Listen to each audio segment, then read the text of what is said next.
Par rapport à ce qu'on vient de dire, nous sommes des soldats. Raconter, ce n'était pas du tout sur le programme, hein, mais pardon. Raconter une petite histoire, certainement ça va faire plaisir à beaucoup ici. Vous savez que mon beau-père, qui a grandi ici à Paris, il a commencé, sans rentrer dans tous les détails, mais comme vous savez mieux que moi de toute façon, le travail a commencé lorsqu'il était en parcours à la yeshiva. Il y avait un Krutz de Bachrim de Shluchim que le Rav a envoyé ici. Ils ont fait un certain travail à Paris. Ils venaient ici pour le Shabbos. Et lorsque eux, ils sont réveillés chez le Rav, quelques mois plus tard, le Rav s'exprimait à un de Chassidim que lorsque on a envoyé des Shluchim ici, ils ont fait des choses bien à Paris. Et maintenant, dans l'âge qui se trouve là-bas, on ne trouve pas qu'ils font grand-chose. Okay. Ce Chassid-là, on envoyé un lettre, il a appelé le Naal des Yeshiva ici, le Nissen, et il lui a transmis ce que le Rav a dit. Mais donc, il y avait quelques Bachorim plus âgés, entre autres mon beau-père, qui commençaient à venir passer Shabbat ici à Paris. Donc, ils parlaient dans un shul le matin, notre shul l'après-midi.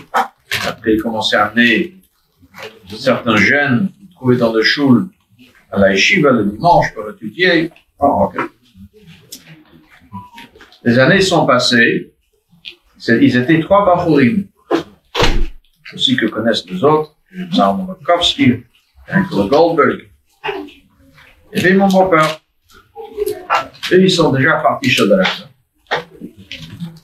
Et mon beau-père, il est parti chez le Rav, la première fois c'était Tishrei Tafshin Chav Dalet.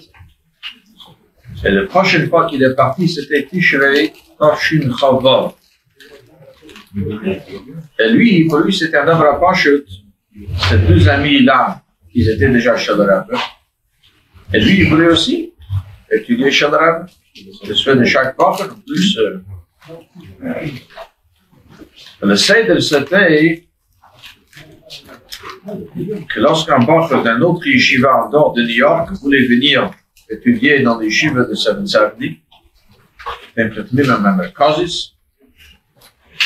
il fallait venir évidemment accompagné d'une lettre de la yeshiva où il était, que c'est un bacher sérieux, que le Shem Rasdarim, il est venu avec une lettre.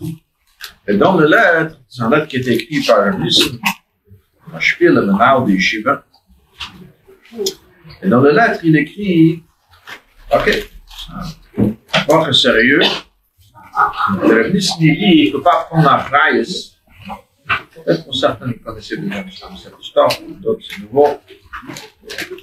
Il ne pouvait pas prendre, on va dire, tout ce qui, les chiffres, mais puisqu'il fait un travail d'affaires de Samaïas, le Nissen ne voulait pas lui-même dire, prendre un raïs de responsabilité. Ça, c'est le Rav qui va dire s'il peut rester là-bas ou si il devra revenir. Alors, c'était un jeune Bachot qui est venu chez le Rav Tishrei. Il a rentré comme le Seder, c'était lorsqu'il venait tout de suite, avant Tishrei déjà, il est rentré chez le Rav. Ok, je ne connais pas les détails, le Rav lui a dit, il faut voir ce qui se passe après Tishrei, on va voir. Mais puisque dans la lettre, c'était marqué que c'est le Rav qui doit dire oui ou non, le Rav a dit, le Rav a renvoyé, le bal, que c'est le Nissen qui va lui-même décider si oui ou non, il peut rester chez le Rav ou il va revenir. Alors, mon père qui était un jeune Bachot, pour lui, c'était quelque chose de... Il doit rester chez le Rav, il veut étudier chez le Rav, il veut être là. Donc, il écrit une lettre à son père. Cette lettre, on n'a pas, évidemment. Il demande à son père, qui était là, d'aller à la yeshiva, de parler à Rav Nissen, d'expliquer à Rav Nissen qu'il faut quand même qu'il reste un peu chadrab. Son père est parti. Et moi, je ne connaissais pas Rav Nissen, on raconte qu'il était juste un peu têtu. Alors, il essaie d'expliquer que c'est important que ce Bach de rester chez le Rav. Ici, le Rav dit que moi, j'ai décidé, moi, j'ai dit qu'il fait du travail ici, et il doit revenir. OK. Alors, ce qu'on a, on n'a pas de lettre, encore une fois, que mon père a écrit à son père, et on a la lettre que son père lui a écrit après. Il écrit à son fils et il lui raconte l'histoire. Il doit l'expliquer que Rav Nissen ne veut pas. J'ai essayé, Rav Nissen ne veut pas. Et il faut que tu reviens. Bon. Alors, lorsqu'on lit cette lettre, bon, je ne connaissais pas son père. C'était apparemment un juif, pour ceux qui le connaissaient un peu, un Hatzekerit, je ne sais pas comment dire en français. Et il écrit à son fils. Il lui dit, je sais que tu seras peut-être sûr, mais voici ce que j'ai fait. Il dit, j'ai pris le train de telle et telle heure. Je suis arrivé là-bas, j'ai discuté avec lui combien j'ai essayé, mais il ne voulait pas accepter.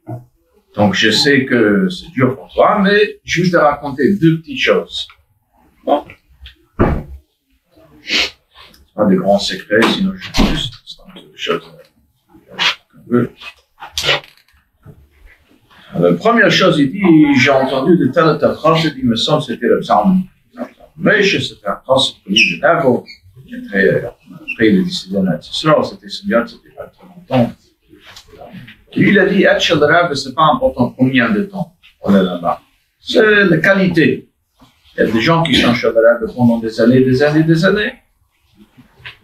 Il y a d'autres qui sont chez le Rav très peu, mais ça les a beaucoup plus imprégnés.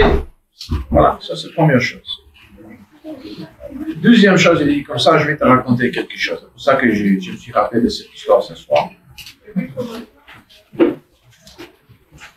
Alors, il dit, c'était Simchas Torah, il me semble, Tafshin Tes ou Tafshin Yud, c'était ici à Paris, à Bison. Bison, ça veut dire, c'est là où, c'est pas loin de Paris, c'est là où le Chassidim, les réfugiés, après la guerre, où ils étaient, c'est quand même le poste que, à Solanoshim,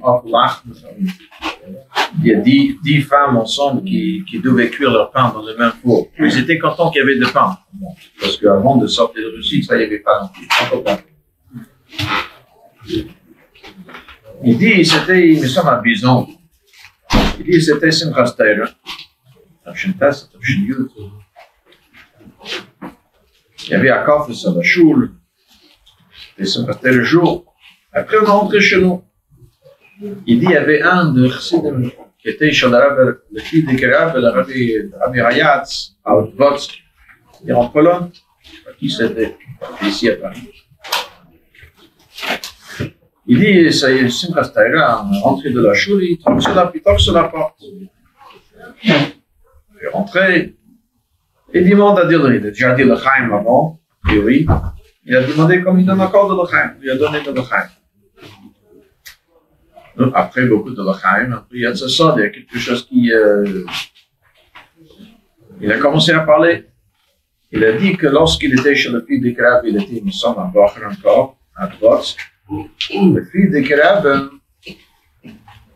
lui a demandé de partir dans une certaine ville. Il me semble pour venir Yeshiva. Le fils de Kerav n'avait pas de chlouk pour mettre le film avec les gens. C'était pour venir de Yeshiva, ça fait même.